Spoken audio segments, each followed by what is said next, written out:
Hi there, it's Oliver at Databowl, and today I'm going to show you the 2-day opt-in rule group that we've created here.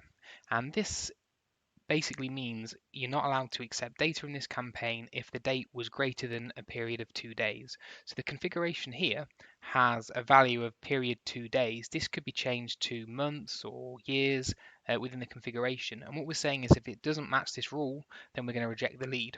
And this can be useful again if you have a certain criteria that the data can't be more than 2 days old or a week old. It's just a good way to put something in place to stop people trying to send in data that's potentially not within your criteria. So to give you an example here, if I try and submit a record here, this is today's date. This is the 7th of the 11th, so that's not today's date. And if I put in the 11th, and it's gone through there.